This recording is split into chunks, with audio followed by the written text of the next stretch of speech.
Hey everybody, I just want to show you how to remove rivets. Super easy.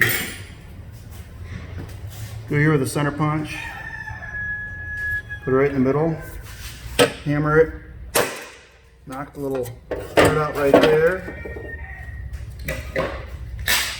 And then I like these step. Use one of these step drills here.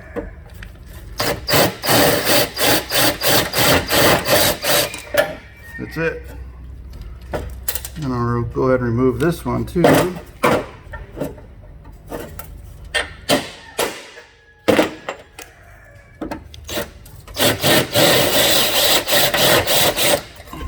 you go.